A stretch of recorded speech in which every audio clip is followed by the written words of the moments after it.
जी, अस्सलाम वालेकुम to everyone. Welcome to the Pak civil academy. और इमरान तहूर, बेस्ड इन लाहौर।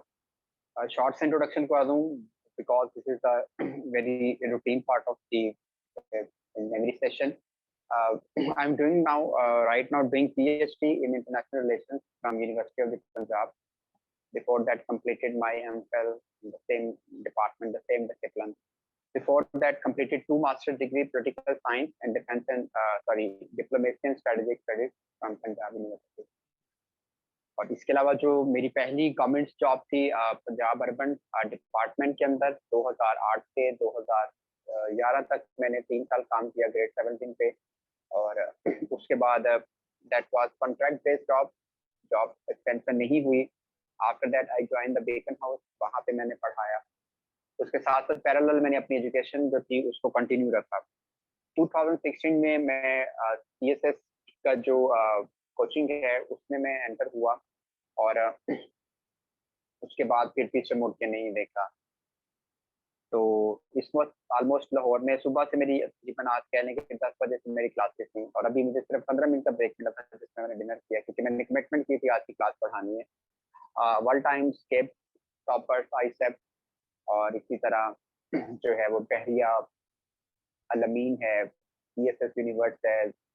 अभी 2 दिन पहले मुझे एक और अकेडमी से भी फोन आया, जाविया अकेडमी है। काफी इंस्टीट्यूट में मैं स्टिल पढ़ा रहा हूँ, पढ़ा चुका हूँ। आपकी जो भी रजिस्ट्रेशन के मामला होंगे आपने एडमिन के साथ कॉन्टेक्ट करना है। मेरा काम सिर्फ आपको लेक्चर डिलीवर करना है। ओके, 2018 में मैंने अपनी पहली किताब पब्लिश करवाई थी IR पे। मेरे जो टीचिंग सब्जेक्ट्स होते हैं वो international relation, Pakistan affair, current affair और अमेरिकन हिस्ट्री। और मैं यहाँ पे इस प्लेटफॉर्म के ऊपर आपको जो है वो टीच करूंगा करंट अफेयर। एक क्लास मैंने स्टार्ट में पहली पढ़ाई थी जिसमें इंट्रोडक्शन था CSS में जो करंट अफेयर का सब्जेक्ट होता है। उसमें मैंने आप लोगों को बताया था कि पेपर की पार्टीशन क्या है, आपका 6 सेक्शन से पेपर बनता है। इसके अलावा आपकी रीडिंग सोर्सेज, क्वेश्चंस की रेंज, इस सब्जेक्ट की यूटिलिटी कहाँ कहाँ पे अप्लाई होती है, material organisation, that was very comprehensive. अगर वो किसी में लेक्चर चाहिए होगा तो आप एडमिनिस्ट्रेशन से जो है वो रिकॉर्डिंग ले सकते हैं, वो लेक्चर रिकॉर्ड किया गया था। आज मैं प्रॉपर्ली आपको जो है वो टॉपिक ही पढ़ाऊंगा और टॉपिक्स में जो है वो हम आज पाकिस्तान की जो नेशनल सिक्योरिटी पॉलिसी है 2022, ये लेटेस्ट टॉपिक है। और खासकर वो बच्चे जो कि 2023 में या इवन दैट के 2024 में अपीयर होने जा रहे हैं, ये one of the most expected topic है। इसमें लास्ट मंथ अक्टूबर में जो PMS हुआ है KPK का, उसका पहला सवाल ही ये पाकिस्तान की नेशनल सिक्योरिटी के ऊपर आया है। तो ये लेटेस्ट फिनोमिना है और इस पे हम आज डिस्कस करेंगे। तो मैं आपके साथ स्क्रीन शेयरिंग करूंगा। लेक्चर मेरा ऑर्गेनाइज होता है, ध्यान से सुनिएगा, आपको बहुत ज़्यादा जो है इसमें समझ भी आएगी क्योंकि पढ़ाने का अंदाज बहुत सिंपल है, सादा तरीके से है। उसकी वजह ये है कि बहुत सारे स्टूडेंट्स ऐसे होते हैं जो कि बिगनर्स होते हैं, जिनका पहले से CSS का बैकग्राउंड नहीं होता, तो सबको साथ लेके चलना होता है, राइट। तो ये टीचर की रिस्पॉन्सिबिलिटी होती है। कुछ ऐसे भी हो सकते हैं जो कि दूसरी या तीसरी टर्म के लिए जा रहे हैं या जिनकी बेस लाइन या फाउंडेशन जो है वो स्ट्रांग हो, राइट। लेकिन मतलब कहने का ये कि आप सभी को साथ लेने का मकसद ये है कि सभी लोगों को समझ में आए। So let me sharing the screen, उसके बाद फिर मैं आपके साथ इन चीज़ों को एक्सप्लेन करता हूँ। जी, वॉइस क्लियर है? जी, जी सर, वॉइस क्लियर है आपकी। चले जी, मैं स्क्रीन शेयरिंग कर रहा हूँ, स्लाइड।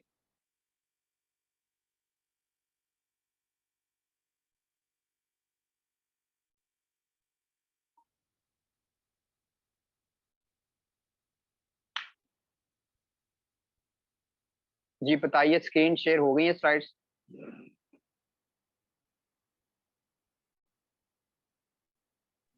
जी, जी सर, हो रही है शो। ओके जी। Pakistan national security, a step in the right direction, ये लेटेस्ट फिनोमिना है और इस पे हम बात करेंगे। आज के लेक्चर की आउटलाइन देख लें और इसमें सबसे पहले मैं आपको बताऊंगा कि नेशनल सिक्योरिटी का मीनिंग क्या होता है, ठीक है। और उसके बाद हम पाकिस्तान के केस पर आ जाएंगे कि पाकिस्तान की जो नेशनल सिक्योरिटी का जो आइडिया है ये कैसे डिराइव होता है और वो कौन से नेशनल सिक्योरिटी के मेन एम्स क्या हैं।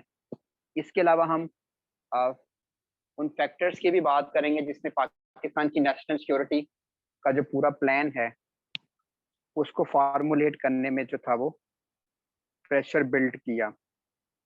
After that, we will cover the focusing area of national security policy, और final part will cover the how to implement this policy. उसमें हम suggestions या policy direction जो हैं वो उस पे बात करेंगे. जी, नेशनल सिक्योरिटी का मतलब ये होता है कि कोई भी मुल्क अपने सर्वाइवल के लिए जो एफर्ट्स करता है, चाहे वो इकोनॉमिक डायमेंशन हो, डिप्लोमेटिक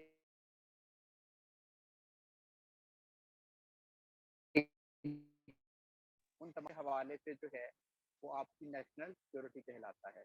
इसी तरह नेशनल सिक्योरिटी का मतलब ये भी होता है. वॉइस क्लियर है? एक्चुअली समटाइम कॉल्स आती है तो प्रॉब्लम होता है. सर आपकी वॉइस नहीं आ रही. ओके, मैं लेफ्ट करके दोबारा ज्वाइन करूं? सर देख लें. हाँ हाँ, फिर क्लियर हो जाएगी, मुझे पता है ये तो बेहतर है कि हम दो वेट करें.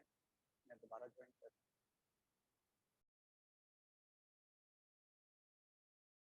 अच्छा जी, तो मैं आपको बता रहा था कि नेशनल सिक्योरिटी किससे कहते हैं. नेशनल सिक्योरिटी का मतलब होता है कोई भी मुल्क अपने सर्वाइवल के लिए जो एफर्ट्स करता है, जो पॉलिसीज बनाता है, जो एक्शंस लेता है, वो उसकी नेशनल सिक्योरिटी कहलाती है.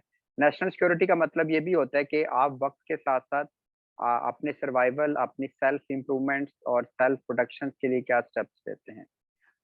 तो आज के मौजूदा दौर में जब हम नेशनल सिक्योरिटी की बात करें तो कोई भी मुल्क जो है उसकी कौमी सलामती को बहुत सारे चैलेंजेस का सामना है. बल्कि नेशनल सिक्योरिटी के जो डायमेंशन है ये भी काफ़ी ज़्यादा एक्सपेंड कर गई हैं.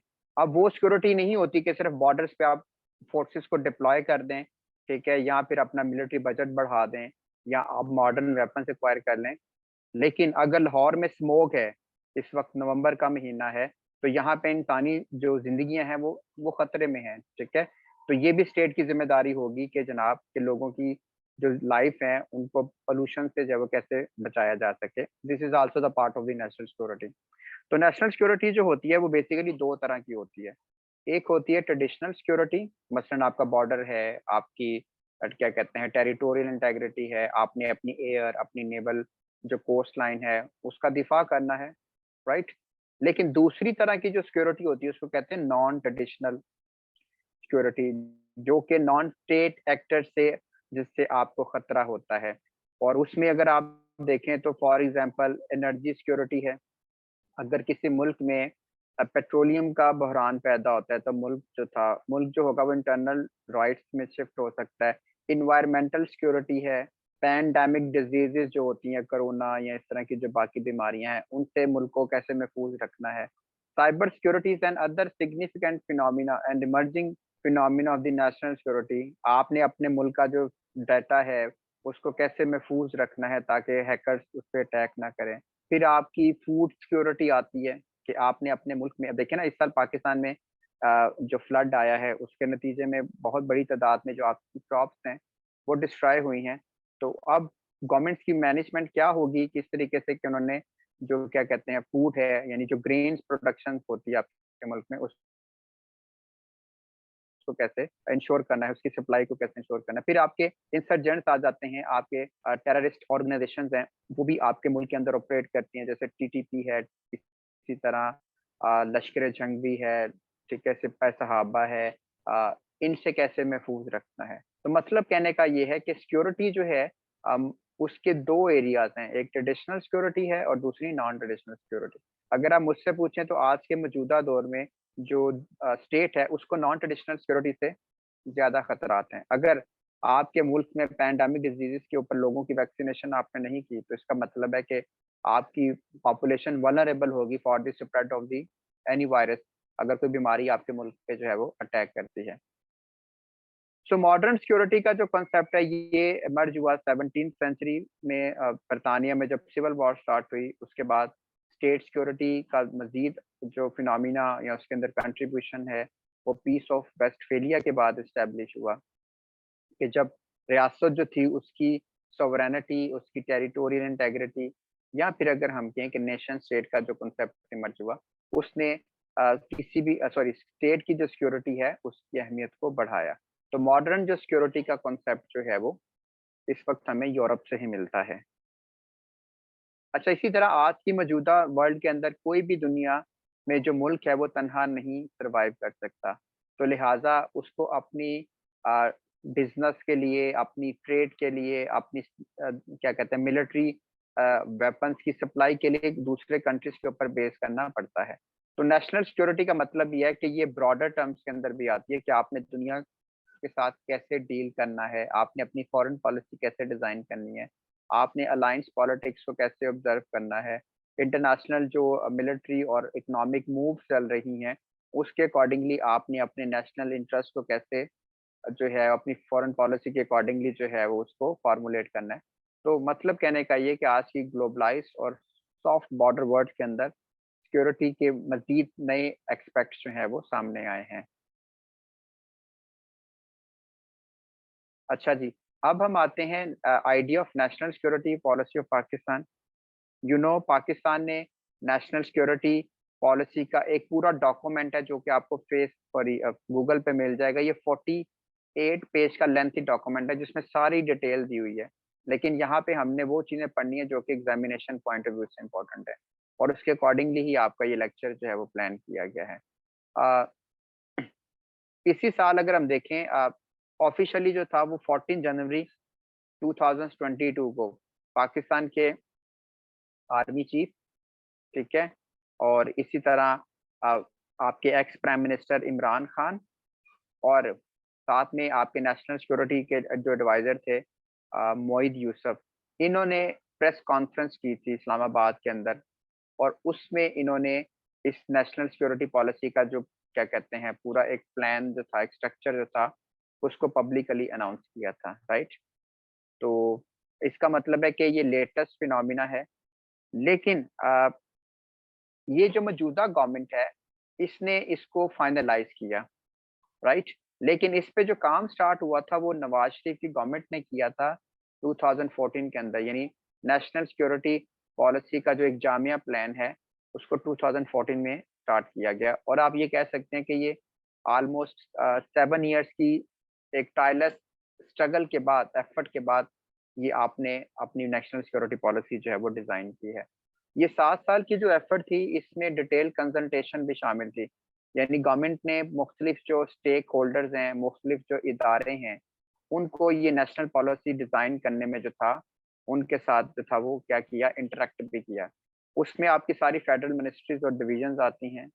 इसके साथ साथ जो है वो आपकी जितनी भी प्रोविंशियल गवर्नमेंट है पाकिस्तान में, चारों सूबा की हुकूमतें, उनके साथ जो है वो इंटरेक्ट किया गया।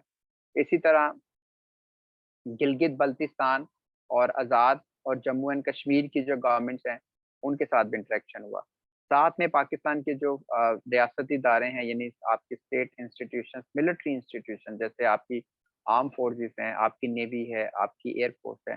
तो आप ये कह सकते हैं कि मल्टी लेवल्स के ऊपर मुख्तलिफ इदारों का कोलैबोरेशन हुआ, उनके साथ इंटरेक्ट किया गया, और उसके बाद जो है वो आपने अपनी इस पॉलिसी को जो है डिज़ाइन किया। उसकी वजह ये थी कि 2014 में रीजन्स के अंदर जो था वो मुख्तलिफ चीज़ें जो थी वो चेंज हो रही थी। जैसे अफ़गानिस्तान के अंदर हामिद करज़ई की गवर्नमेंट ख़त्म हुई तो अशरफ गनी आए। फिर टीटीपी फैक्टर जो था वो एक एक्टिव फैक्टर था, जिसने पाकिस्तान की रियासत को 2008 से जो है वो चैलेंज किया हुआ है। तो ये डोमेस्टिक और रीजनल सर्कमस्टांसेस जो थे, उसने पाकिस्तान की गवर्नमेंट को इंसिस्ट किया कि जनाब कि आप जो है वो क्या करते हैं, उसको अपनी पॉलिसी को रिव्यू करें। लेकिन इसमें जो लेटेस्ट पुशिंग फैक्टर भी मैं आपको बताऊंगा कि इमरान खान की गवर्नमेंट्स में वो कौन से हालात थे, वाकयात थे, जिसकी वजह से गवर्नमेंट के ऊपर मजीद प्रेशर आया कि आप इसको जितना जल्द मुमकिन हो सके इसको फाइनलाइज करें। अच्छा जी, आगे चलते हैं। अब ये है कि इस पे आप देखें, जब आपने सीएसएस में टॉपिक्स पढ़ने होते हैं तो उसमें आपने रेफरेंसिंग भी देनी होती है, और मुख्तलिफ टॉपिक्स के ऊपर जो आपकी मेन लीडरशिप है उनकी स्टेटमेंट्स भी आपने जो है वो उसके अंदर कोट करनी होती है। तो जनाब ये इस पे इमरान खान की स्टेटमेंट भी है, ठीक है, और इसके साथ साथ आपके जो नेशनल सिक्योरिटी एडवाइजर थे एक्स मोईद यूसुफ, उनकी स्टेटमेंट भी है। ये मैं पढ़ूंगा नहीं, लेकिन मैंने सिर्फ ये बताया कि आपको इन स्लाइड्स में जो है ये सारा कंटेंट इसी तरह से मिलेगा। आपके जितने अगले भी लेक्चर्स होंगे वो इसी तरह से ऑर्गेनाइज फॉर्म के अंदर होंगे, और ताकि आपकी जो लर्निंग बेस है, क्योंकि सीएसएस में याद रखें कि जब भी आप कोई सब्जेक्ट तैयार करते हैं तो उसमें 2-3 चीजें बड़ी इंपॉर्टेंट होती हैं।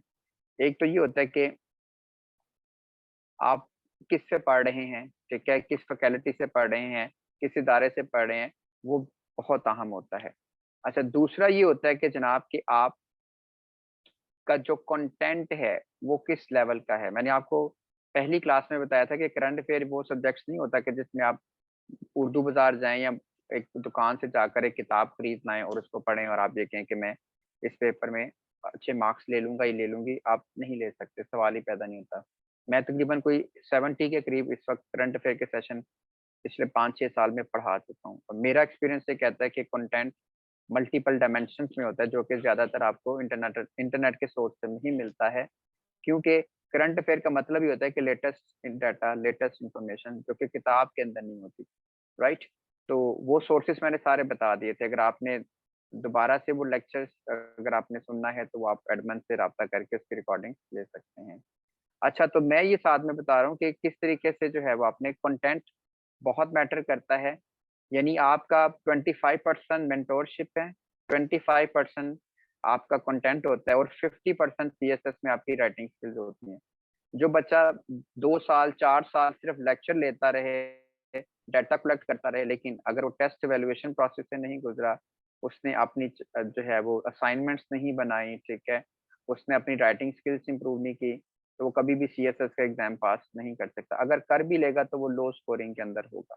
तो जितने भी आपके क्या कहते हैं एस्पायरेंट्स जो कि करियर करते हैं और टॉप पोजीशंस के अंदर होते हैं, आप कभी भी उनके साथ इंटरेक्ट करें तो वो ये बताएंगे कि उन्होंने अपनी राइटिंग स्किल्स के ऊपर बहुत ज़्यादा काम किया होता है। और यही वजह होती है कि वो एग्ज़ाम के अंदर जाके एक्सपेरिमेंट नहीं करते, वो उस एक्सपेरिमेंटल प्रोसेस से पहले ही गुजरे होते हैं, ताकि एग्ज़ाम में वो मिस्टेक ना करें बल्कि बेस्ट परफॉर्म करें। अच्छा जी, foremost aims of national security policy of Pakistan.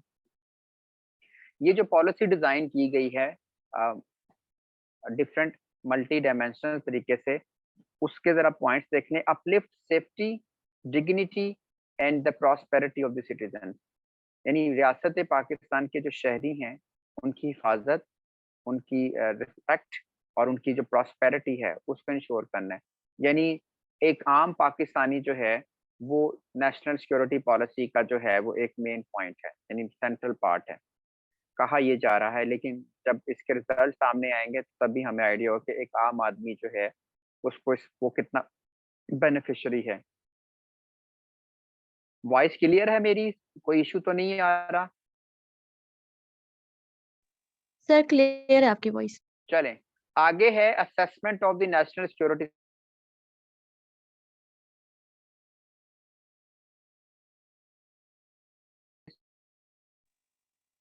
ये जो पॉलिसी आपने डिजाइन की है, इसका मकसद ये भी है कि इस वक्त जो मौजूदा आपकी नेशनल सिक्योरिटी सर पॉलिसी अब स्लो हो गई है।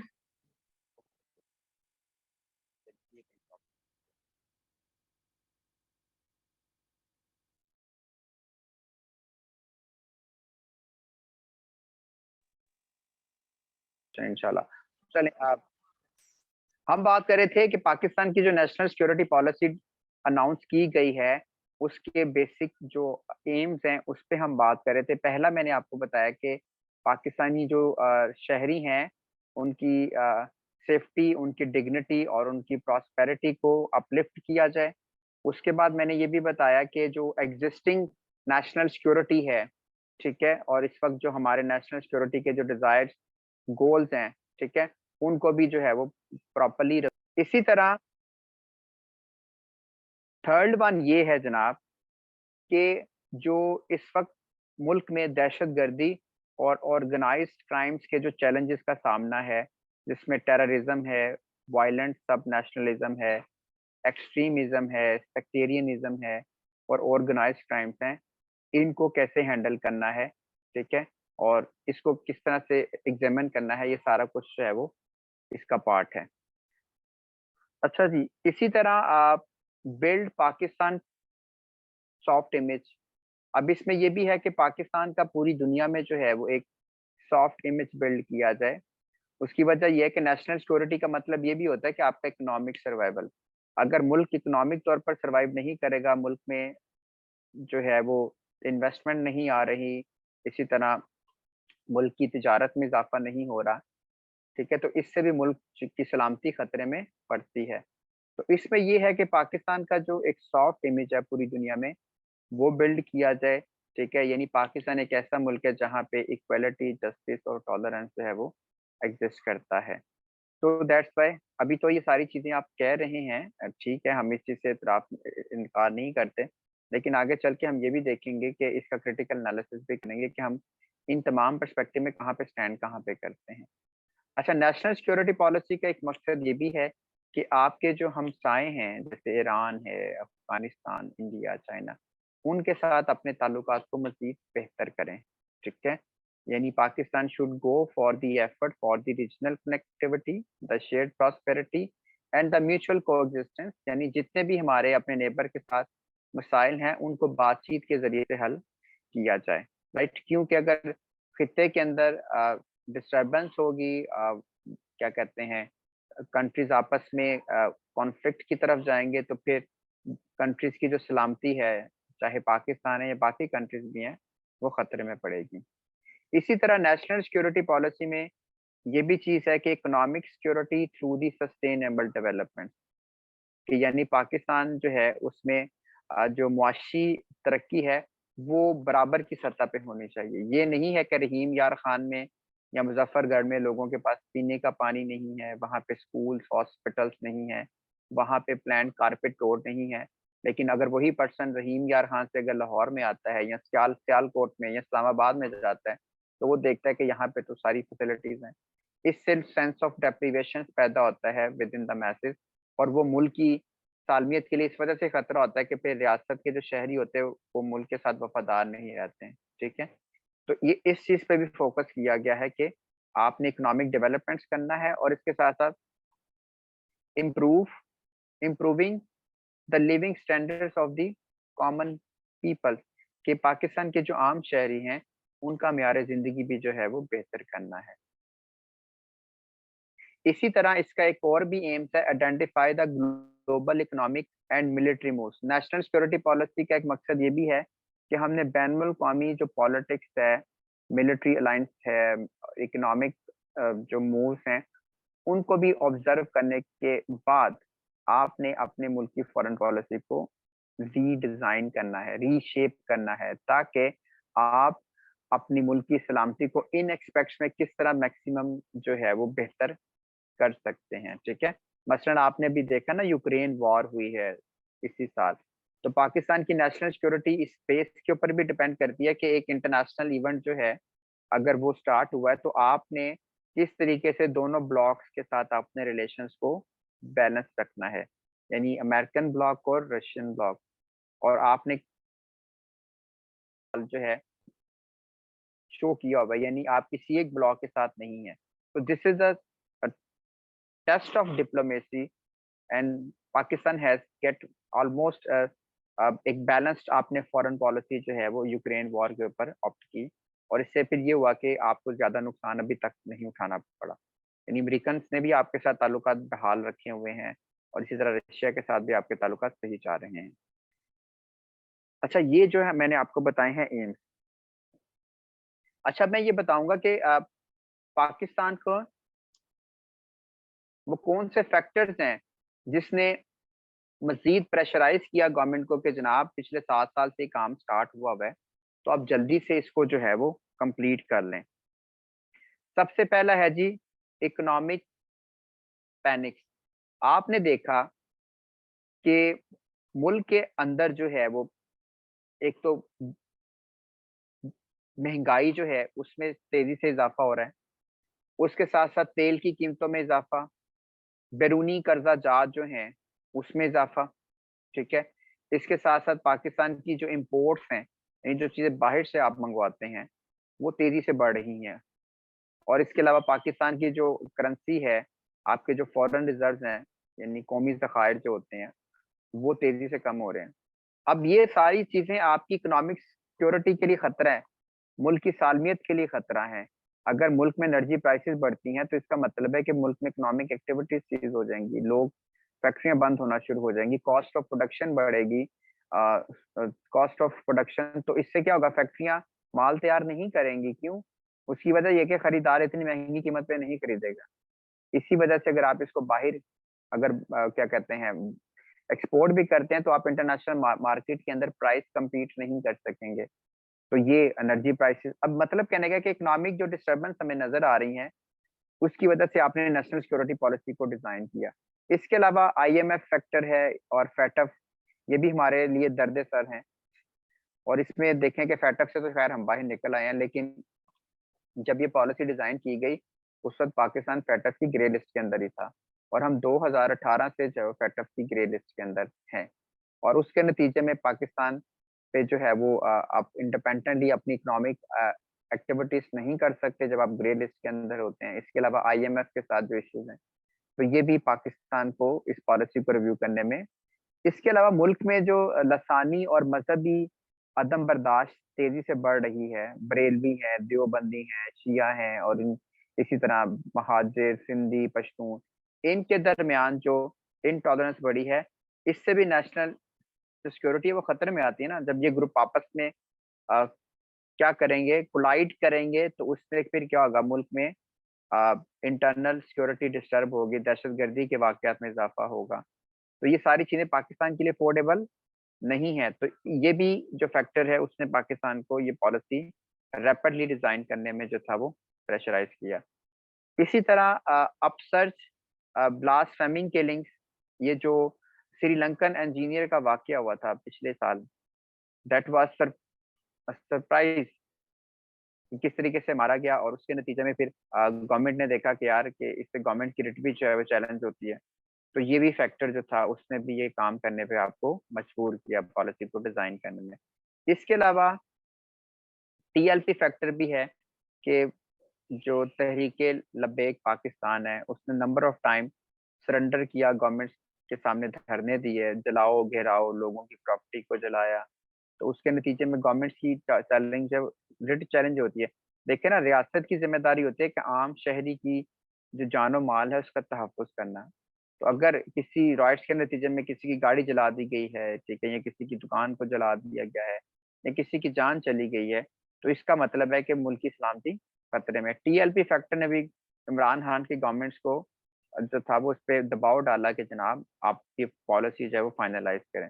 इसके अलावा जो टीटीपी है, तहरीके तालिबान पाकिस्तान, उसकी जो दहशतगर्दी की कार्रवाइयों में गुज़िश्ता चंद महीनों में, आप कह लें कि तकरीबन जब से 1 साल से ज़्यादा हो गया है कि उसकी कार्रवाइयों में इज़ाफ़ा हुआ है। अब टीएलपी बराह रास्त पाकिस्तान की कौमी सलामती के लिए खतरा है। क्यों? कि वो बहुत से आपको पता है कि दहशतगर्दी के वाक़यात में, सुसाइडिंग बॉम्ब है, ठीक है, रिमोट कंट्रोल बॉम्बिंग के अंदर भी ये लोग इन्वॉल्व रहे हैं। और मेरा नहीं ख्याल कि जितना नुकसान टीटीपी ने पाकिस्तान को पहुँचाया है, शायद ही किसी और सॉरी मिलिटेंट ग्रुप ने या क्या कहते हैं, दहशतगर्द ग्रुप ने पहुँचाया हो। तो ये टीटीपी की जो कार्रवाइयाँ हैं, इसने भी आपको जो है वो कन्विंस किया। जी, यहाँ तक क्लियर है?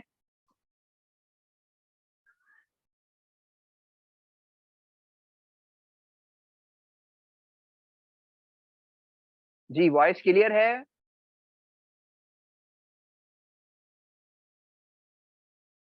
जी, जी सर, क्लियर है। अच्छा, और भी कुछ फैक्टर हैं। Escalating the non traditional security threats, Pakistan की दाखिली सलामती के लिए पानी की कमी है, मौसमियाती तब्दीलियां हैं, ये जो बदतरीन सैलाब आ रहे हैं, हीट वेव्स है, ड्राउट हैं, पैंडेमिक डिजीजेज हैं, ये तो एक ही टाइम्स के अंदर कितने लोगों की जान ले सकते हैं। तो ये जो ट्रेडिशनल सिक्योरिटी थ्रेट्स इंक्रीज हुए हैं, इसने भी पाकिस्तान की हुकूमत को जो है वो उस पे प्रेशर डाला कि जनाब इस पॉलिसी को जितनी जल्दी हो सके रिजाइन करें। अच्छा, इस कुछ और इंटरेस्टिंग फैक्टर भी हैं। ग्रोइंग रिलायंस ओवर चाइना, कि चाइना पे जो हमारा दारोमदार है वो पहले से बहुत ज्यादा बड़ा है। इससे क्या होता है कि आपकी सॉवरेनिटी जो है वो प्लेज होती है। तो पाकिस्तान ये अफोर्ड नहीं कर सकता। ठीक है, चाइना हमारा एक ट्रेडिशनल अलाय है, लेकिन किसी मुल्क पे अगर बहुत ज्यादा आप रिलाई करते हैं तो फिर वो आपकी फॉरेन पॉलिसी के ऊपर भी जो है वो असरअंदाज होता है और आप एक क्लाइंट स्टेट बन जाते हैं। तो पाकिस्तान ये चाह रहा है कि जनाब कि चाइना के ऊपर ज्यादा डिपेंडेंट ना किया जाए और चाइना की जो इन्फ्लुएंस है उससे बाहर आया जाए।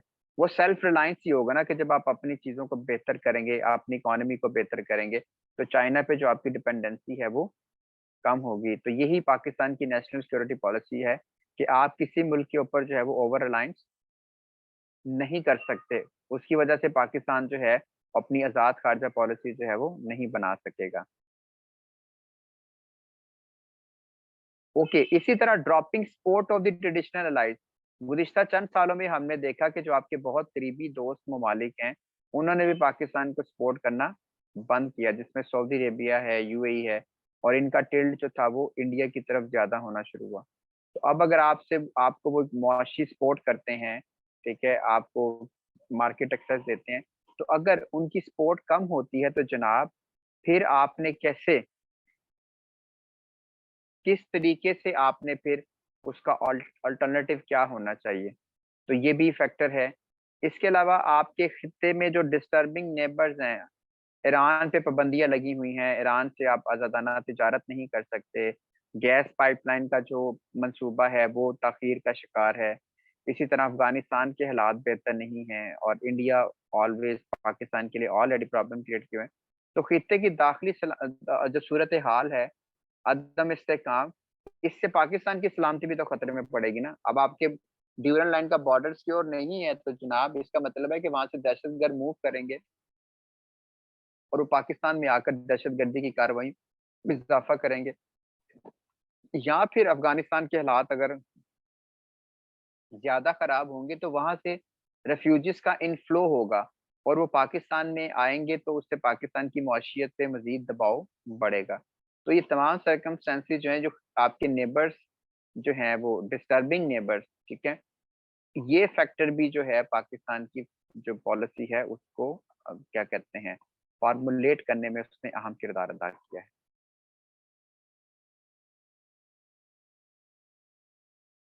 चलें अब हम आते हैं focusing area of the national security, अब किस किस पे काम होना है। अच्छा जी, सबसे पहला है जी identify the key economic challenges, यानी मुआशी जो मामलात हैं उनको आइडेंटिफाई करके जो है वो उसको बेहतर किया जाए। मसलन उसमें 3 इकोनॉमिक आइडेंटिटीज एरियाज डिफाइन हुए हैं। मसलन एक्सटर्नल इम्बैलेंस, यानी हायर फॉरेन एक्सचेंज आउटफ्लो, कि पाकिस्तान से जो पैसा तेजी से बाहर जा रहा है, उसकी वजह ये होती है कि जब आप ज्यादा इंपोर्ट करते हैं और आपकी एक्सपोर्ट कम होगी तो आपका ट्रेड बैलेंस जो है वो नेगेटिव होगा। ये पाकिस्तान के लिए खतरे वाली बात है। इसी तरह वर्टिकल इनइक्वालिटीज, इसका मतलब होता है मुआशियत के टर्म में कि किसी भी मुल्क में गरीब और अमीर का फर्क बढ़ जाना। इससे क्लास कॉन्फ्लिक्ट के चांसेस होते हैं, लोग आपस में एक दूसरे के खिलाफ लड़ना शुरू हो जाते हैं, तो मुल्क की सलामती जो है वो खतरे से दो हो सकती है। इसके साथ साथ रीजनल डिस्पैरिटीज के मुख्तलिफ जो डेवलपमेंट का लेवल है, प्रोजेक्ट्स हैं, उसमें भी आपको एक तफरीक नजर आती है। जब भी मैंने अभी आपको रहीम यान खान के लाहौर की मिसाल दी थी, तो ये भी, तो इन चीजों को एड्रेस करने की जरूरत है। इसी तरह एड्रेस तक कन्वेंशनल मिलिट्री थ्रेट्स, कि पाकिस्तान को जो रवायती तौर पर जो अपनी बैरूनी सलामती से खतरात है, जैसे मैरी टाइम कंपटिशन है इंडियन ओशियन में, इसी तरह डेटरेंस है साउथ एशिया में, और फिर इंडिया जो लाइन ऑफ कंट्रोल के ऊपर आपको इंगेज किए होता है। तो ये तमाम मामला जो हैं वो नेशनल सिक्योरिटी के जो है वो मिलिट्री पर्सपेक्टिव में इन पे भी फोकस किया गया है। अच्छा जी, इसी तरह हम आगे आते हैं, prioritise the citizen security and dignity. National security of policy में इस पे फोकस किया गया कि पाकिस्तान के जो रियासत के शहरी हैं, उनकी सलामती को हमने हर मुमकिन सूरत में इंश्योर करना है। उसमें ये है कि स्टेट की सॉवरेनिटी, राइट, खुद मुख्तारी को मुमकिन बनाया जाएगा। पाकिस्तान के अंदर जो है वो नेशनल कोहेजन और कौमी हम आहंगी को फरोग दिया जाएगा। इसके साथ साथ आप अपने बॉर्डर्स को डिफेंड करेंगे, पाकिस्तान में मुआशी इस्तेहकाम जो है उसको बढ़ाएंगे, और इस सबसे इम्पोर्टेंट कि रियासत की जो रिट है उसको इंश्योर करेंगे। यानी जो टीएलपी फैक्ट्री, इस तरह के जो मिलिटेंट ग्रुप्स होते हैं ना, जो 10 मिनट के अंदर आपका मुल्क ब्लॉक कर देते हैं। इवन दैट के सियासी जमातें भी देखने अब ये काम कर रही हैं। तो ये मुल्क के लिए खतरे की बात है, ये मुल्क की सलामती के लिए खतरे की बात है, तो ये गवर्नमेंट्स नहीं होने देगी। इसी तरह focus on defence and territorial integrity, कि जिसमें आपकी लॉ एनफोर्समेंट के जो इदारे हैं, आपकी आईएसआई है, आपके जितने भी आईबी हैं, एफआईए है, वो किस तरीके से जो है मुल्क की जो हाइब्रिड वॉर होती है, जिसमें आपका दुश्मन सामने नहीं होता, उनको कैसे आपने लोकेट करना है, उनको कैसे टारगेट करना है। एक तो दुश्मन होता है ना रवायती जंग में, बॉर्डर पे आ गया है, आपसे लड़ रहा है। हाइब्रिड वॉर का मतलब होता है कि आज की जो 5th जनरेशन वॉर है, अब बॉर्डर्स पे लड़ाइयाँ नहीं होती, अब तो साइबर सिक्योरिटी की लड़ाई है, ठीक है, अब तो आप कह सकते हैं वॉर ऑफ प्रोपेगेंडा है। तो ये भी हाइब्रिड वॉर भी जो स्टेट की सलामती है उसके लिए एक मेजर चैलेंज के तौर पर आप देख सकते हैं। ओके, आगे चलते हैं। इसमें ये भी कहा गया है कि फोकसिंग एरिया में कि we have desire to progress ties with India, ठीक है, यानी पाकिस्तान इंडिया के साथ अपने ताल्लुकात बेहतर करना चाहता है, लेकिन उस पे ये भी कहा गया कि कुछ हमारे कंसर्न्स हैं इंडिया के साथ, अगर उसको एड्रेस किया जाए। मसलन सीज फायर वायलेशन है लाइन ऑफ कंट्रोल पे, इसी तरह ह्यूमन राइट्स की वायलेशन है कश्मीर के अंदर, इसी तरह इंडिया की जो ह्यूज स्पेंडिंग है कन्वेंशनल और नॉन कन्वेंशनल आर्म्स बिल्डअप की तरफ, कि इंडिया बहुत ज्यादा असला जो है वो उसको खरीद रहा है। इसी तरह जो टेररिज्म के मामलात हैं, प्रॉक्सी वॉर के हैं, तो ये तमाम चीजें पाकिस्तान इंडिया के साथ ताल्लुकात बेहतर करना चाहता है, लेकिन उसमें हम ये भी चाहते हैं कि ये चीजें भी जो है वो एड्रेस होनी चाहिए। अच्छा, इसी तरह economic security eight top priorities, Pakistan की जो नेशनल सिक्योरिटी पॉलिसी अनाउंस की गई है उसमें मुआशी जो सलामती है उसको बहुत ज्यादा अहमियत दी गई है। और उसमें दो तीन चीजें बड़ी इंपॉर्टेंट है कि उसमें ये कहा गया कि जो सी पैक जो है उसका जो सेकंड फेज चल रहा है उसको हम सक्सेसफुली कंप्लीट करेंगे, ठीक है। और इसी तरह to make Pakistan economic melting port, national security में ये कहा गया है कि पाकिस्तान को जो है वो रीजनल और ग्लोबल इकोनॉमिक इकोनॉमिक एक्टिविटीज का सेंटर बनाएंगे। मैं आपको एक और टॉपिक भी करवाऊंगा, Pakistan shift from geopolitics to the geoeconomics, ये भी लेटेस्ट पॉलिसी फिनोमिना है और वो भी हम करेंगे। तो ये है कि जनाब के आपने पाकिस्तान को जो है वो एक ऐसा हब बनाना है जहाँ पे दुनिया से लोग यहाँ पर आए, सरमायाकारी करें, ठीक है, पाकिस्तान के अंदर जो है वो इन्वेस्टमेंट आए, पाकिस्तान में इकोनॉमिक एक्टिविटीज जो है वो इंक्रीज हो और मुल्क मुआशी तौर पर जो है वो तरक्की करे।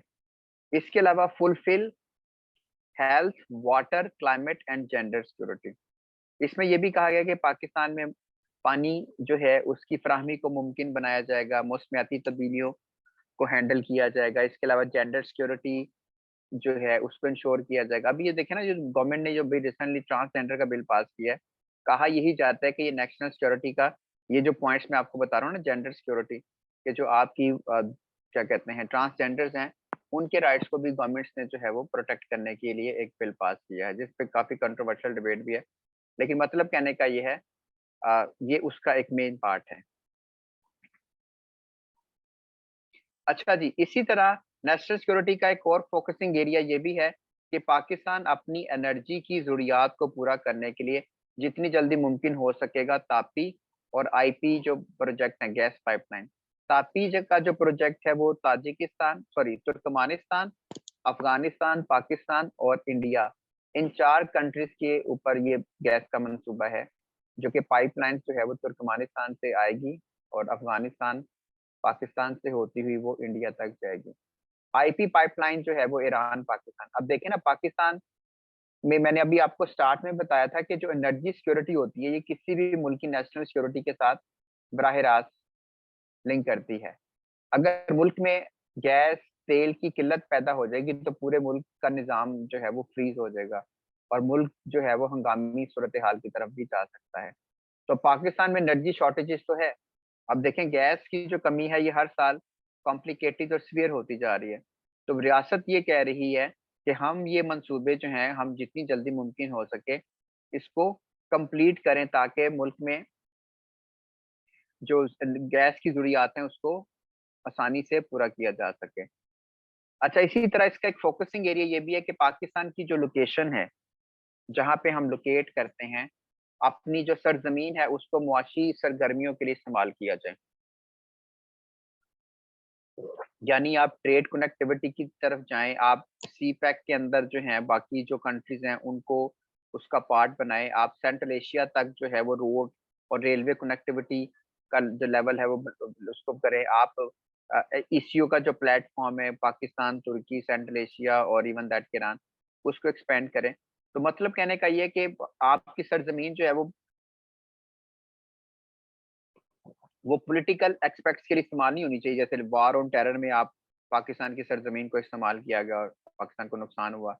इसी तरह जब रशिया अफगानिस्तान में आया था 79 के अंदर, तो उस वक़्त भी पाकिस्तान की जो लैंड थी उसको मिलिट्री पर्पज़ के लिए इस्तेमाल किया गया, जिसकी वजह से पाकिस्तान में बहुत सारे उसके फॉर साइड इफ़ेक्ट भी हमें नज़र आते हैं। जी, पाकिस्तान यू नो दैट कि इंटरनेशनल कम्युनिटी का हिस्सा है। एनएसपी के अंदर ये फ़ोकस किया गया है कि पाकिस्तान जो बैनुल-अक़वामी इदारे हैं उनके साथ कोलैबोरेट करेगा, उनके साथ मिलकर काम करेगा, राइट? और उसमें अब अगर हम देखें तो जैसे यूनाइटेड नेशंस का इदारा है, ठीक है? इसी तरह यूएन के बाद वर्ल्ड बैंक है, डब्ल्यूटीओ है, आईएमएफ है, इसी तरह जो है वो आईएई है।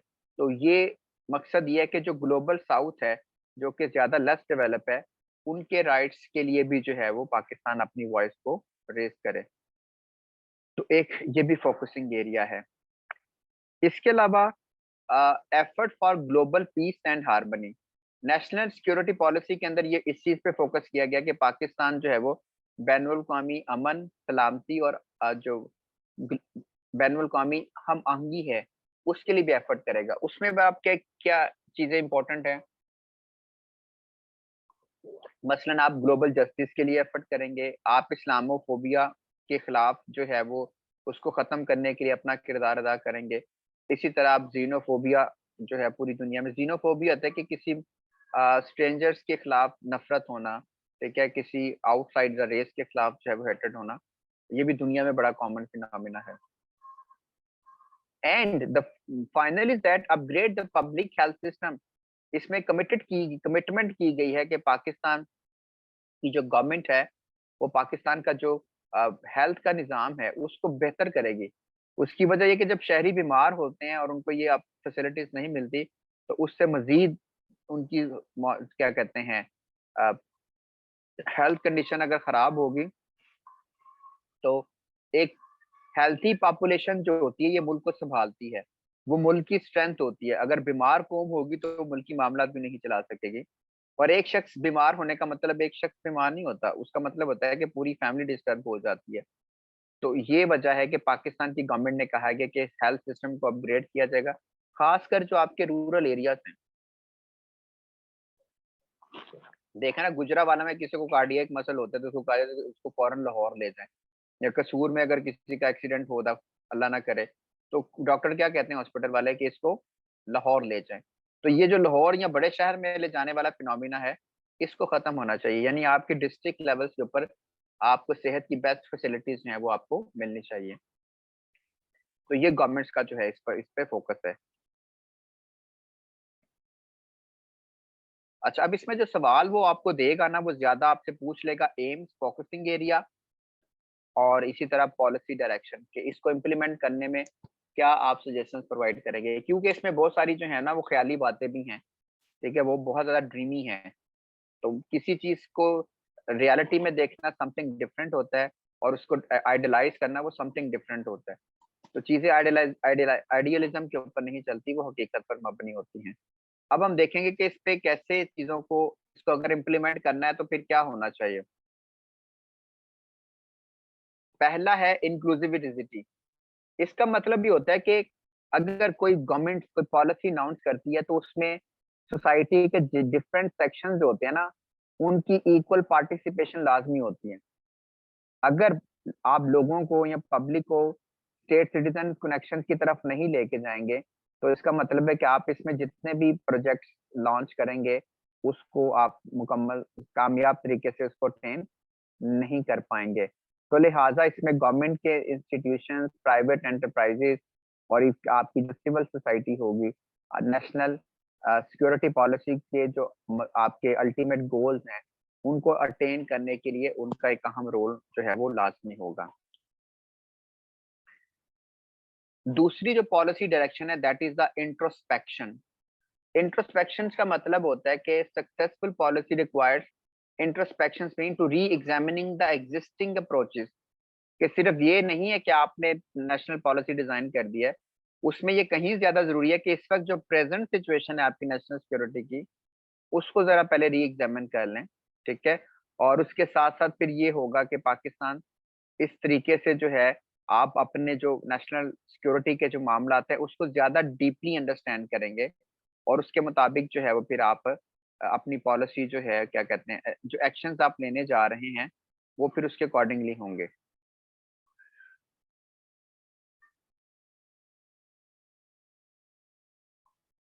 अच्छा जी, आगे चलते हैं।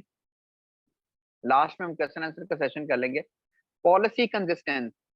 देखिए हमारे मुल्क में हमेशा से ये बड़ा एक अलमिया रहा है, ये हमारे लिए एक 22 आप कह लें कि द सैड सिचुएशन कि आप अपने मुल्क में जब भी कोई पॉलिसी बनाते हैं उस पर कोई अमल दरामद भी करते हैं तो होता ये है कि उसके अंदर तसलसल नहीं होता, जिसकी वजह से उसके हम प्रॉपरली आउटकम हमें नहीं मिलते। मसलन गवर्नमेंट चेंज होगी तो सारी पॉलिसी चेंज हो जाती है। अगर इसके साथ साथ अगर मुल्क में डेमोक्रेटिक कंटिन्यूटी नहीं है तो उसमें भी आप देख लें कि बैकडोर पे जो आपकी फोर्सेस होती हैं, ठीक है, जो नॉन डेमोक्रेटिक फोर्सेस जिनको मैं कहता हूँ, वो आपके मुल्की मामला के ऊपर जो है वो बहुत ज्यादा असरअंदाज होती है। तो पॉलिसी का तसलसल बहुत जरूरी है। अगर आपने ये कहा है कि जी लाहौर या फैसलाबाद में हमने 50 लाख की आबादी को जो है वो अगले 3 साल में पीने का साफ पानी फराहम करना है, ये न पाकिस्तान की नेशनल सिक्योरिटी का मामला है। क्योंकि वहां पे अगर लोगों को वाटर बोर्न डिजीजेस का सामना होगा तो लोगों की जिंदगियां जो है वो खतरे में जा सकती हैं। अब अगर आपने 30-35 अरब रुपया इसके लिए रिजर्व किया है और आपने कहा कि जनाब कि हमने पूरे फैसलाबाद के अंदर जो है वो रीबोरिंग करनी है, ठीक है, और पानी की लाइंस को चेंज करना है हमने, इसके साथ साथ हमने जो है वो क्या कहते हैं वाटर फिल्टर प्लांट लगाने हैं, तो ये सारा प्लान है। अब ये नहीं होगा कि इस पे काम स्टार्ट हो गया और अगली गवर्नमेंट आई है और इसने इस पे काम रोक दिया। यही होता है कि पाकिस्तान में मंसूबे जो होते हैं वो सियासी जो क्या कहते हैं टसल्स होती है, सियासी कन्फ्रंटेशंस होती है, उस उसका शिकार होते हैं और इसका सबसे ज्यादा नुकसान पाकिस्तानी अवाम को होता है। ये नहीं होना चाहिए। गवर्नमेंट भले कोई आए जाए इससे कोई फर्क नहीं पड़ता, जो भी ऑन गोइंग प्रोजेक्ट्स होने चाहिए वो कंटिन्यू रहना चाहिए for the sake of the national interest and for the interest of the common citizen of the Pakistan. अच्छा, अगला है मेकिंग पब्लिक सर्विस रिस्पॉन्सिव। इसका मतलब ये होता है कि जब आप किसी सिस्टम के तहत कोई पॉलिसी डिजाइन करते हैं, ठीक है, भले वो नेशनल सिक्योरिटी की है या गवर्नेंस गवर्नमेंट का मसला है, तो वहां पे डेवोल्यूशन ऑफ पावर्स बहुत जरूरी होता है कि उसमें जो मुख्तलिफ इदारे होते हैं जिसपे वो काम करेंगे उनको बाख्तियार करना भी तो जरूरी होता है। अब इसमें सबसे बेस्ट होता है कि जनाब, वैसे कल मैं एक टॉपिक पढ़ा रहा था फ्लड्स के ऊपर, तो वहां पे मैंने हाईलाइट किया कि पाकिस्तान में फ्लड्स जो होते हैं वो इस वजह से भी हम प्रॉपरली हैंडल नहीं कर पाते कि पाकिस्तान में जो लोकल गवर्नमेंट्स होती हैं वो इफेक्टिव ही नहीं है।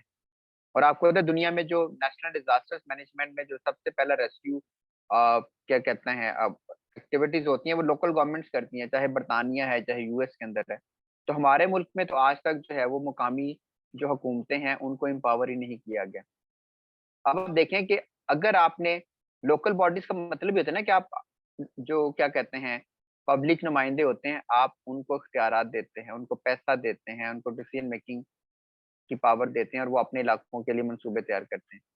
ये नहीं होगा तो इसका मतलब है कि फिर अवाम भी जो है उसमें फिर इतना ज्यादा इंश्योर नहीं होती, क्योंकि लोकल बॉडीज में आपको पता है बराह रास्त पब्लिक इन्वॉल्व होती है, क्योंकि आपका जो नाजिम है, नायब नाजिम है, आपका काउंसलर है, उसका आपके साथ जो बॉन्ड है वो ज्यादा स्ट्रांग होगा एज कम्पेयर टू आपके इलाके का जो एमएनए है या एमपी है। उस वो तो आप पता नहीं वो कब आपसे मिलता है और कब वो आप उस तक एक्सेस ही नहीं होती। तो ये चीज है कि पाकिस्तान में अगर आपने नेशनल सिक्योरिटी पॉलिसी के जो प्रोजेक्ट आगे लेके चलने हैं तो उसमें पब्लिक पार्टिसिपेशन के साथ साथ जो है वो लोकल बॉडीज या जो इस तरह के सिस्टम है उसको भी कामयाब बनाना है आपने। अच्छा जी, चैनलाइज इकोनॉमिक पॉलिसी।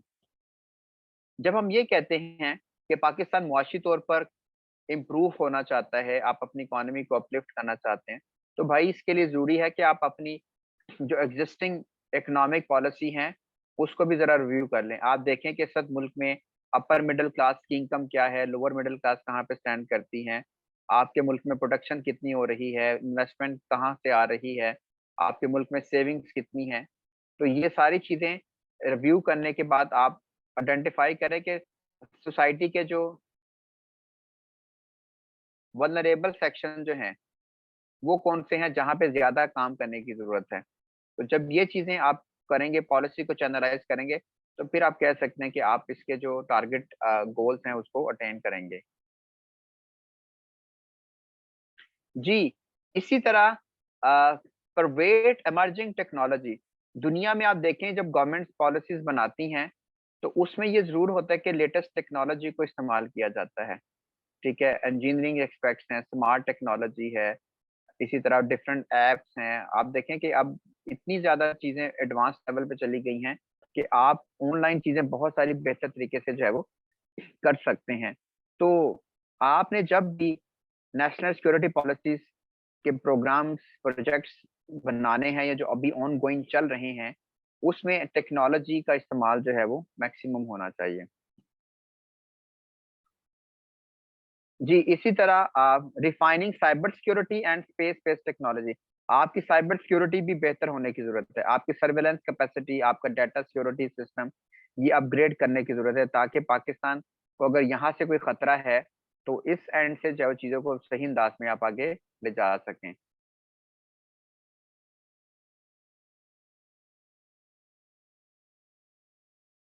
जी, आगे चलते हैं पेज ऑफ पॉइंट नंबर 7।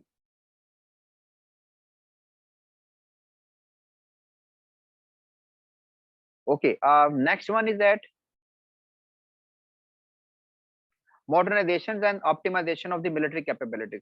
जब हम ये भी कहते हैं कि पाकिस्तान की नेशनल सिक्योरिटी के लिए जो है वो आपको ट्रेडिशनल सिक्योरिटी थ्रेट्स भी हैं, आपको इंडिया से भी खतरा है, आपको मैरीटाइम थ्रेट्स भी हैं, आपको बॉर्डर से भी इश्यूज हैं, आप ड्यूरन लाइन जो है वो भी इनसिक्योर है। तो भाई इसके लिए फिर जरूरी है कि आप अपनी आर्मी को मॉडर्नाइज भी करें, उसकी जो बेसिक रिक्वायरमेंट्स हैं उनको पूरा भी करना है ताकि आपकी आर्म फोर्सेस अगर एक्टिव होंगी, ठीक है, और वो क्या कहते हैं ट्रेंड होंगी और वो इक्विप्ड होंगी, तभी वो मुल्क के अंदर देखे ना इस वक्त बहुत सारे आपको पता है फौज आपके मुल्क के अंदर मुख्तलिफ तरह के ऑपरेशन कर रही होती है। तो उसकी जरूरियात को पूरा करना भी जो है वो इस तरह से ही जरूरी है ताकि वो भी आपकी जो नेशनल सिक्योरिटी है उसको हर मुमकिन तरीके से जो है वो बेहतर बना सके। इसके अलावा आपको अपनी इंटरनल सिक्योरिटी पे भी प्रायोरिटाइज करना है। पाकिस्तान के अंदर जो मुख्तलिफ दहशतगर्द ग्रुप ऑपरेट कर रहे हैं, ठीक है, एक्सट्रीमिज्म ग्रुप हैं, इनमें किसी भी तरह की कोई तफरीक किए बगैर आपको इन्हें टारगेट करना होगा। क्यों? कि ये पाकिस्तान की देखिए किसी मुल्क की बैरूनी सिक्योरिटी इतनी अहम नहीं होती जितनी कि इंटरनल सिक्योरिटी होती है। वो कहते हैं ना अगर घर ज्यादा टूटते हैं तो अंदर से टूटते हैं। तो पाकिस्तान को बैरूनी खतरात से ज्यादा मेरे ख्याल से अंदरूनी खतरात से ज्यादा खतर प्रॉब्लम है। और इसमें फिर हम देखें तो आप क्या करेंगे, आप अपना जुडिशियल सिस्टम बेहतर करने की जरूरत है, क्योंकि जब आप इन दहशतगर्दों को पकड़ते हैं तो उनका प्रॉपरली ट्रायल ही नहीं हो पाता, ठीक है, और वो आसानी से कोर्ट से रहा हो जाते हैं। आपके जुडिशियल सिस्टम के अंदर बहुत सारे जो है वो इश्यूज हैं। इसी तरह जो है वो फिर आप देख सकते हैं कि आपको अपनी पार्लियामेंट में जो है वो इस हवाले से लेजिस्लेशन करने की जरूरत है, जो एग्जिस्टिंग आपके टेररिज्म के हवाले से जो कवानीन है। तो बहुत सारे काम जो है वो आप मजीद करेंगे तो फिर ही आपकी जो नेशनल सिक्योरिटी के जो टारगेटिंग गोल्स हैं वो आप अचीव कर सकेंगे। जी, इसके अलावा आपने बैरूनी लेवल्स के ऊपर अपनी जो खारजा पॉलिसी है, उसको भी प्रोएक्टिव बनाना है, उसको भी अपग्रेड करना है। उसमें ये है कि पाकिस्तान की जो एम्बेसीज हैं पूरी दुनिया के अंदर, और इसी तरह आपका जो फॉरेन ऑफिस है इस्लामाबाद के अंदर, वहाँ पे काम करने की ज़रूरत है। उनको कोऑर्डिनेट करने की ज़रूरत है, उनको टास्क देने की ज़रूरत है। जैसे देखें ना, मैंने आपको बताया कि पाकिस्तान का एक सॉफ्ट इमेज बिल्ड किया जाए, तो ये काम आपकी एम्बेसीज कर सकती है ना। अगर वो पाकिस्तान का सॉफ्ट इमेज बिल्ड करने में कामयाब होती हैं, तो फिर दुनिया से टूरिस्ट पाकिस्तान आ सकते हैं, बाहर से सरमायाकारी पाकिस्तान में आ सकती है। पाकिस्तान की मुआशी सूरत हाल बेहतर होगी, तो इसका मतलब है आपकी मुल्क की सलामती जो है ये भी बेहतर होगी। इसी तरह पॉलिसी डायरेक्शंस के अंदर जेंडर इक्विटी बहुत जरूरी है। कोई भी मुल्क अपनी सलामती उस वक्त तक मुमकिन नहीं बना सकता जब तक वहां पे जेंडर इक्वलिटी नहीं होगी। उसमें ये होता है कि जो आपकी डिसीजन मेकिंग है, ठीक है, इसके साथ साथ मुल्क के तमाम मामलात के अंदर मर्द और खवातीन जो है वो मुकम्मल तौर पर यहाँ इक्वली पार्टिसिपेट करें, ठीक है। और फिर हम देख सकते हैं कि जनाब इसमें फिर ट्रांसजेंडर भी आपके आ जाते हैं।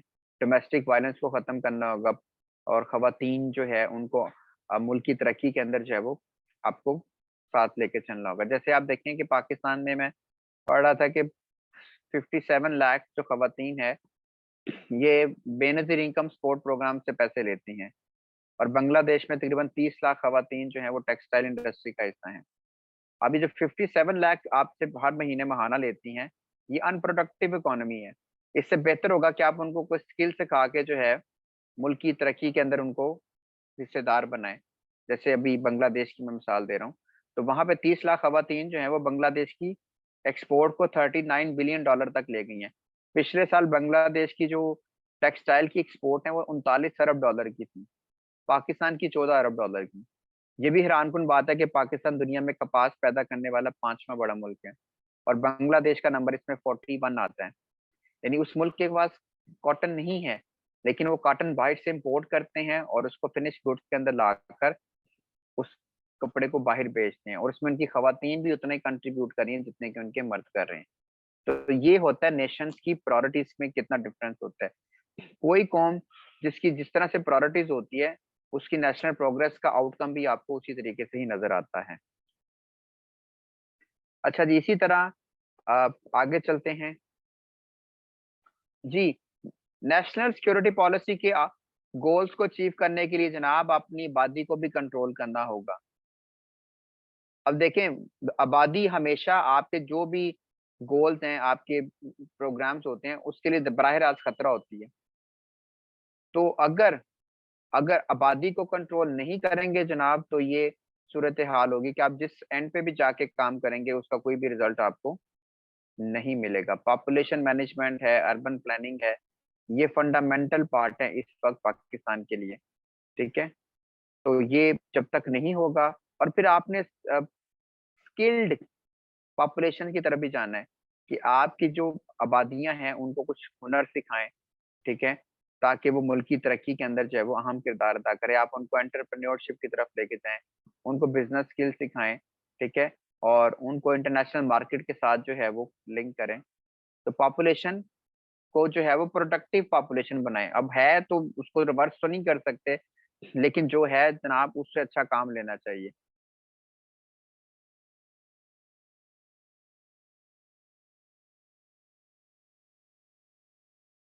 अच्छा, the last one is that climate adaptation and sustainable water management. Pakistan की जो नेशनल सिक्योरिटी पॉलिसी है, उसमें एक चीज बहुत जरूरी है कि आप अपनी वाटर स्टोरेज कैपेसिटी को बेहतर बनाएं, डैम्स कंस्ट्रक्ट करें। देखें ना, अब आपको अगर फ्लड्स का सामना है, तो फ्लड आने से आप देखें इस वक्त पाकिस्तान में तकरीबन 3.5 करोड़ अफराद अफेक्ट हुए हैं, ठीक है। 32 बिलियन डॉलर का आपको नुकसान हुआ है। 18,000 से ज्यादा स्कूल आपके डिस्ट्रॉय हुए हैं। 269 ब्रिजेस आपके केपीके में और बलूचिस्तान में वो डिस्ट्रॉय हुए हैं। तो जब तक आप डैम्स नहीं बनाएंगे तो आप इन फ्लड्स को भी नहीं रोक सकते। तो इसी तरह पानी की मैनेजमेंट है, मौसमियाती तब्दीलियां हैं, इंडिया के साथ जो आपके वाटर डिस्प्यूट्स हैं उसको टाइमली हल होना चाहिए। तो ये चीजें अब देखें, मौसमियाती तब्दीलियां, फ्लैश फ्लड्स हैं, हीट वेव्स हैं, ये पाकिस्तान की लोगों की जिंदगी के लिए बहुत बड़ा खतरा है। इन टाइम इन इश्यूज को इमीडिएटली एड्रेस करने की जरूरत है, ताकि इसके मुतालिक जो भी आप प्रोग्राम बनाएं, जो भी प्रोजेक्ट लॉन्च करें, उसका जो रिजल्ट है वो बेस्ट तरीके से जो है वो आपको मिल सके। अच्छा जी, अब ये देखें, ये वो रिसर्च लिंक्स हैं। मसलन ये जो स्लाइड्स बनाई है ना, ये मैंने सारे इन रिसर्च लिंक्स पे जो मुख्तलिफ तरह के आर्टिकल्स हैं, रिसर्च पेपर्स हैं या किताबें हैं, उनको पढ़ने के बाद आपको ये प्रेजेंटेशन दी है। ठीक है, तो this is the best quality content जो कि आपको इस प्लेटफॉर्म के ऊपर आपको मिलेगा। इस तरह की मैं चैलेंज करता हूँ कि आपको कोई भी स्लाइड्स भी नहीं देगा और इस तरह का लेक्चर, पहली बात है लेक्चर किसी ने अभी तक पढ़ाए नहीं है। उसकी वजह ये होती है कि करंट अफेयर का सब्जेक्ट मुश्किल होता है, टीचर भागते हैं, वो पुराने टॉपिक्स बच्चों को पढ़ा देते हैं और उसी से गुजारा करते हैं, लेकिन उससे बच्चे का नुकसान होता है। सीएसएस में करंट अफेयर में लेटेस्ट टॉपिक पढ़ाना बहुत जरूरी होता है, क्यों कि हर साल जो है पेपर्स में सवाल उसी एरिया से आते हैं जो कि लेटेस्ट फिनोमिना चल रहे हों। तो ये नेशनल सिक्योरिटी पॉलिसी का टॉपिक जो है, मैंने काफी बच्चों से कंसल्ट किया तो कहते हैं कि उनको ये नहीं पढ़ाया गया, तो इसलिए पहला टॉपिक मैंने आपको ये पढ़ाया है। मसलन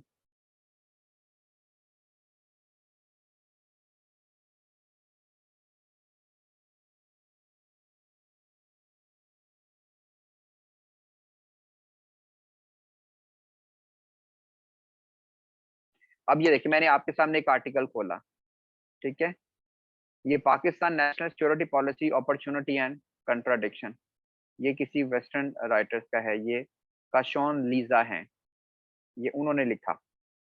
ठीक है, यहाँ से भी मैंने कुछ ना कुछ मटेरियल एक्सट्रैक्ट किया होगा। इसी तरह हम आते हैं, ये डॉन का आर्टिकल है। अब ये देखें, आपको पता है ये बंदा कौन है? एजाज अहमद जहाँ, ये पाकिस्तान के फॉरेन सेक्रेटरी रह चुके हैं।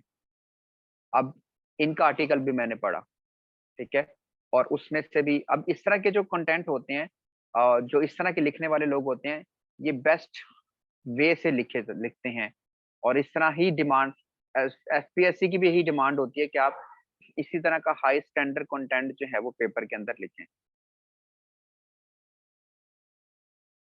अब ये देखें, why Pakistan first national security policy matters for the future regional stability, ये भी अगर आप आर्टिकल देखें तो ये जनाब है,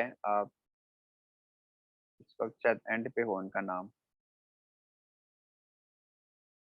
ये एंटोनिक, ये भी कोई गोरा है, ये उसने लिखा है, ये भी मैंने पढ़ा था। तो अब ये यहाँ पे वो नहीं है कि कोई टीचर आपको अब एक बुक से कॉपी पेस्ट करके पढ़ा दे। कम से कम मैं तो आपको नहीं पढ़ाऊंगा, मेरे साथ जितने भी आपके लेक्चर्स होंगे उसी तरह हाई क्वालिटी बेस्ड कंटेंट होगा। और ये अगर आप पेपर में लिखेंगे, मतलब मेरे स्टूडेंट आपको तो एवरेज हमेशा से जो है वो 55 और 60 के करीब मार्क्स लेते हैं करंट अफेयर में। मेरी एक स्टूडेंट है सैरिश, उन्होंने पिछले साल जो है वो 72 मार्क्स भी लिए थे करंट अफेयर में। और फिर इसी तरह अदील है 66 है, इसी तरह अलवीना है, उसने 64 मार्क्स लिए। तो ये एवरेज बच्चे जो हैं वो कितने मार्क्स लेते हैं। लेकिन ये भी है कि जब 2016 से देखें तो मार्क्स इसमें आ भी नहीं रहे। टॉपर्स के भी जो मार्क्स हैं वो आप कह सकते हैं कि जनाब वो 40 और 50 के दरमियान है। लेकिन मैंने आपको बताया था कि इसकी बोनस मार्क्स लेने की भी कुछ ट्रिक्स और टिप्स होती हैं, अगर आप उसको फॉलो करें तो आप इसमें अच्छे नंबर ले सकते हैं। तो ये था जी जनाब आज का लेक्चर। आई होप दैट कि आपको नेशनल सिक्योरिटी पॉलिसी को मैंने डिटेल से बताया। हमने सबसे पहले नेशनल सिक्योरिटी पॉलिसी का कॉन्सेप्ट बिल्ड किया, उसके बाद मैंने बताया कि ये आइडिया कैसे जो था वो इमर्ज हुआ, फिर इसके बुनियादी मकासद क्या हैं, इसके साथ साथ जो है वो क्या कहते हैं पुशिंग फैक्टर्स कौन थे जिसने पाकिस्तान की गवर्नमेंट को ज्यादा दबाव में लेकर आया कि जनाब इस पॉलिसी को जितनी जल्दी हो सके उसको तरतीब दे दिया जाए। फिर फोकसिंग एरिया पे हमने बात की कि किन किन एरिया पे फोकस किया गया है। ये 48 पेज का डॉक्यूमेंट है, अगर आप चाहे तो आप नेट पे जाके इसको डाउनलोड करके भी मजीद पढ़ सकते हैं। फिर मैंने पॉलिसी डायरेक्शंस के बारे में बताया कि ये सजेशंस होनी चाहिए अगर आप इसको सक्सेसफुली एग्जीक्यूट करना चाहते हैं। जी फायजा, आप सुन जी, जी सर, मैं यहीं हूँ। चले, अब किसी बच्चे का अगर कोई सवाल वगैरह तो वो ले लें। सर उससे पहले मैं इनको थोड़ा-सा बता दूँ जो बार-बार पूछ रहे थे मुझसे? जी, जी, श्योर। ठीक है, बस 2 मिनट दें मुझे।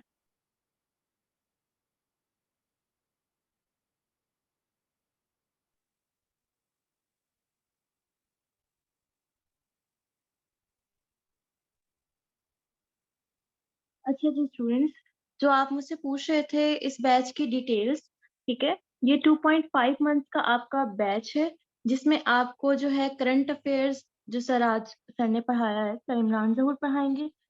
मैम निशात जो है आपको करवाएँगी एसे और प्रेसी। सर नवीद जो है वो आपको करवाएँगे इस्लामियात। सर बशारत जो है वो आपको करवाएँगे पाकिस्तान अफेयर्स और सईद अनवर जो हैं सर वो आपको करवाएँगे जनरल साइंस एंड एबिलिटी। ऐसा नहीं होगा कि सिर्फ साइंस का पेपर करवा दिया और एबिलिटी को छोड़ दिया, वो भी करवाई जाएगी आपको, ठीक है? सीएसएस के और पीएमएस के स्टूडेंट्स इसको जो है ज्वाइन कर सकते हैं। और आप लोग अगर सर अली रज़ा के ग्रुप में से हैं, तो आप उनसे कॉन्टैक्ट करेंगे रजिस्ट्रेशन के लिए और अगर आप लोग मेरे ग्रुप से जैसे व्हाट्सएप के ग्रुप यहाँ पे मेरे थ्रू आप लोगों ने ज्वाइन किया, तो आप लोग रजिस्ट्रेशन के लिए मुझसे कॉन्टैक्ट करेंगे। अच्छा, इसके अलावा इसमें जो है आपके टोटल 100 लेक्चर्स होंगे आपके, ठीक है? और आपके जो है 50 इवैल्यूएशंस होंगी। 50 आपकी इवैल्यूएशंस होंगी।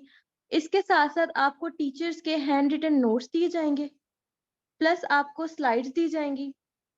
इसके अलावा जो है आपको मटेरियल प्रोवाइड किया जाएगा, जैसे सर ने आज बताया कि आपने कहाँ से जो है रीडिंग करनी है और कहाँ से आपने जो है अपना मटेरियल लेना है। इस तरह से आप लोगों को प्रॉपर गाइड किया जाएगा।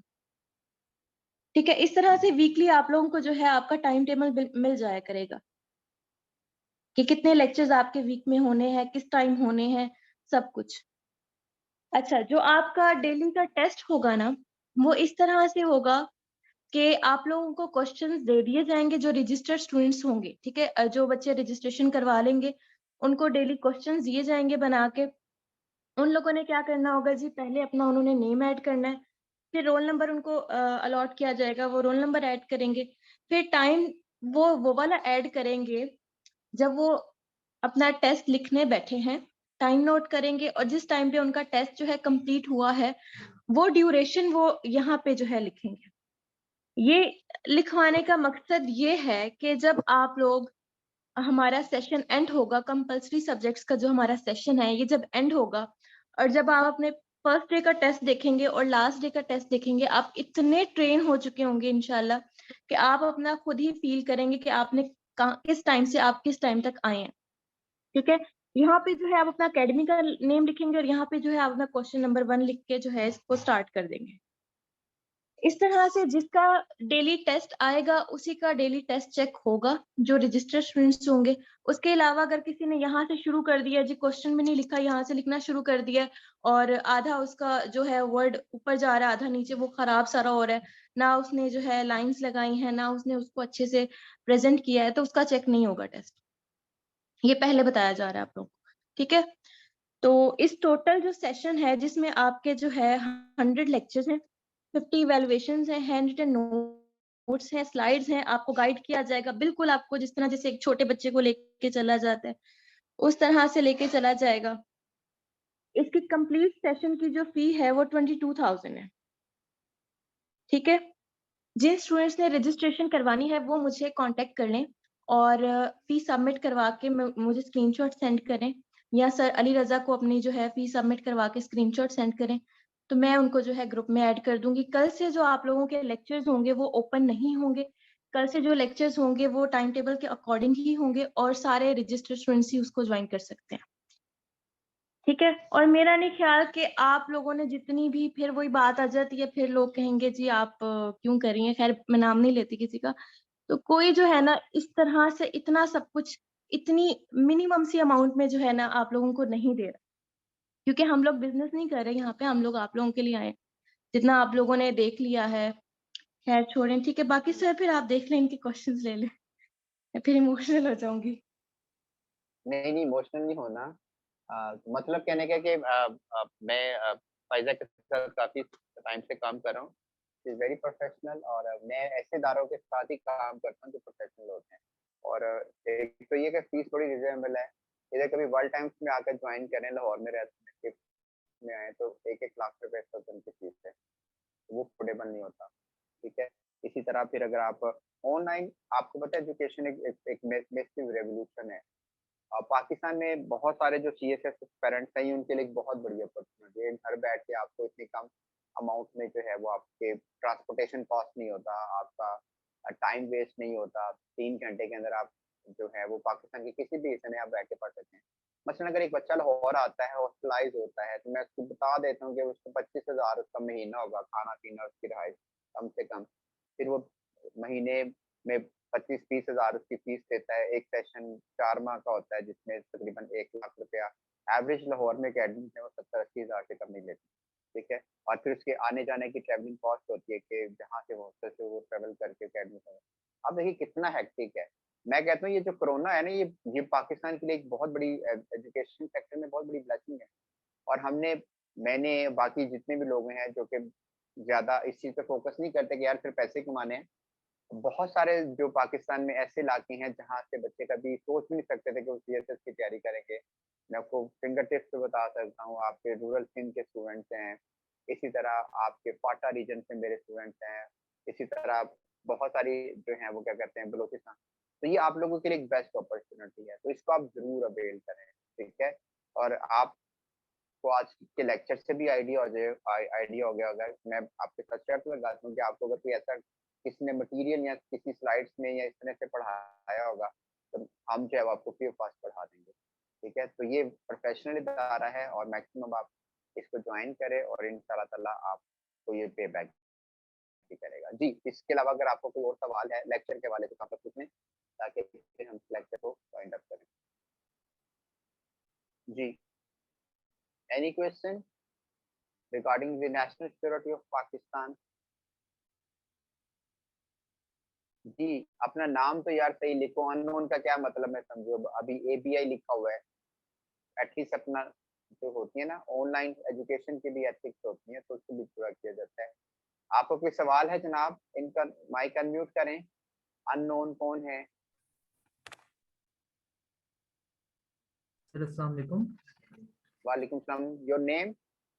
सर सलमान अली। तो भाई अपना नाम लिखो ना। सर नाम मैंने लिखा हुआ था अननोन सलमान। यार। चले बोलिए, सवाल करें। अच्छा, सर ये सलमान मैं को ऊपर आ रहे हैं वो, हाथ हाथ खड़ा के हो। जी बेटा बोले। सर ये मैं पूछना चाह रहा था कि हम नेशनल सिक्योरिटी पॉलिसी बनाने तक और इसकी अमल दरामद में हम कितने सक्सेसफुल हुए हैं कि अभी जो भाई हमारे जो जी जो आजकल हमारे हालात चल रहे हैं आपके सामने, इसमें रिलीजन एक्सट्रीमिज्म भी आ रहा है, जो क्या नाम है जल से जुलूस हो रहे हैं उसमें, और हमारी जो बानुल अक़वामी जो हमारी निज़ामात हैं उसमें जो हमारी ये डिफरेंसेस हो रहे हैं, तो उसमें हम कितने के कामयाब हैं? अभी पहली बात है, पाकिस्तान में जो पेपर वर्क होता है ना, तो समटाइम्स वो फाइल्स के अंदर ही रहता है। अभी ये इस पे प्रैक्टिकली काम स्टार्ट ही नहीं हुआ। उसकी वजह ये थी कि इमरान खान की गवर्नमेंट चेंज हो गई। ये जैन के अंदर पॉलिसी अनाउंस हुई थी, गवर्नमेंट ने इस पे काम स्टार्ट किया और उसके बाद फिर अप्रैल के अंदर regime चेंज हो गई। तो जो एग्जिस्टिंग गवर्नमेंट है उस वक्त से लेकर अब तक मुल्क के जो हालात है, शायद गवर्नमेंट को भी शायद इतना टाइम ही नहीं मिल पा रहा कि वो चीज़ों को बेहतर करे। लेकिन हाँ, कुछ इकोनॉमिक हवालों से आपने कुछ स्टेप्स लिए, मसलन सेटअप से आप बाहर आए हैं, आईएमएफ के साथ आपके मामला बेहतर तरीके से जा रहे हैं, आपके यूएस के साथ ताल्लुकात जो है वो पहले से बेहतर हुए हैं। तो कुछ एरियाज के अंदर और कुछ ऐसे भी हैं नॉन ट्रेडिशनल सिक्योरिटी पे भी गवर्नमेंट ने काम स्टार्ट बिल्कुल किया है। जैसे आप कह सकते हैं कि क्लाइमेट चेंज के ऊपर काम हो रहा है, पूरी वजारत के ऊपर काम कर रही है।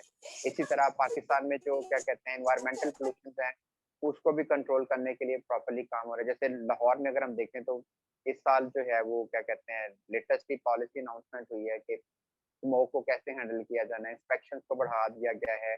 फिर वो ये क्या कहा जा रहा है कि जो है ना इलेक्ट्रिक व्हीकल्स की तरफ हम जाएंगे। तो ये चीजें कुछ हो रही है, लेकिन बहुत सारे अभी एरियाज ऐसे हैं जिसपे काम स्टार्ट नहीं हुआ।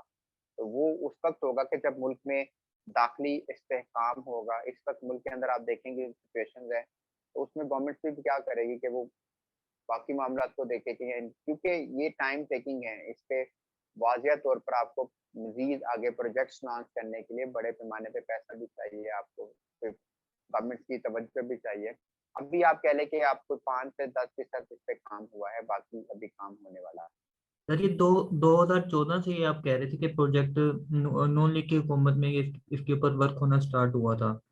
तो सर ये 2022 का एंड चल रहा है, तो अभी तक ये अभी जाके लॉन्च हुआ है, और इस पे क्या अब इतनी इस पे वो क्या हिसाब किताब है, इतने हम पीछे पहला हैं? पहला जो फेज था वो फॉर्मुलेशन प्रोसेस था, यानी पॉलिसी बनाने का, ठीक है। और अब पॉलिसी अनाउंस होने के बाद जो इसका प्रैक्टिकल फेज स्टार्ट हुआ है वो इसी साल में हुआ है, ठीक है ना। तो अभी इस पे तकरीबन आप कह लें कि कुछ 8 माह हुए हैं, और उसमें भी आप देख लें इन 8 माह के अंदर आपके मुल्क के अंदर कितनी ट्रांजिशन आएंगे, खासकर गवर्नमेंट चेंज हुई है और उसके बाद पब्लिक प्रोटेस्ट हो रहे हैं, सियासी जमातें जो हैं वो उनमें बहुत ज़्यादा पोलराइजेशन है। तो इन सिचुएशंस के अंदर अभी जिस वक्त आपने ये इसका फेज लॉन्च किया है, तो भाई उसके बाद इस पे काम स्टार्ट होने ना, पहला तो फॉर्मुलेशन प्रोसेस है, वो 7 साल आपको लगे इसको पूरा डिजाइन करने में, लेकिन सर अभी तो इतना। जी तो जी सर जी। जो क्वेश्चन आएगा, तो क्वेश्चन हमारी मतलब इस लॉजिक जो हम डिस्कशन करें इस पे आ सकता है, या सिर्फ हमारा जो पेपर वर्क है उसी पे हमारा क्वेश्चन आएगा? वो आपसे यही पूछेगा कि जनाब इसके बेसिक ऑब्जेक्टिव क्या हैं इस पॉलिसी को बनाने में, ठीक है, पुशिंग फैक्टर्स क्या हो सकते हैं, या इसमें किन किन एरिया पर जो है वो काम करने के लिए बात की गई है, या फिर एडिशनली ये हो सकता है कि जैसे ये लास्ट सेक्शन है ना, ये मैंने अपने तौर पर बनाया था, ठीक है, कि अगर आप इसको सक्सेसफुली इम्प्लीमेंट करना चाहते हैं तो फिर उसके लिए आपको क्या सजेशन रिक्वायर्ड, इस तरीके से सवाल आता है। सीएसएस में याद रखें जो टॉपिक्स आते हैं ना, वो पाकिस्तान की डोमेस्टिक जो प्रॉब्लम्स होती हैं, सॉरी जो पोलराइजेशन है, इस तरह के इश्यूज होते हैं, उस एंगल से वो कभी भी सवाल नहीं देता, वो जनरल वे में सवाल देता है जहाँ से वो आपकी राय ले सके, ठीक है, आपका एनालिसिस ले सके। जैसे अगर आप देखें तो केपीके में सवाल आया ना इस साल, वो इसी तरह उसने पूछा कि what are the different dimensions of the national security of Pakistan, उसने इस तरह से पूछा कि 4 अक्टूबर को करंट अफेयर का जो पेपर था सीएमएस केपीके, उसमें इस तरह से उसने सवाल पूछा। आप नेट पे जाके सर्च भी कर सकते हैं उस सवाल का एंगल क्या है। Thank you sir. चलें जी, कोई और सवाल?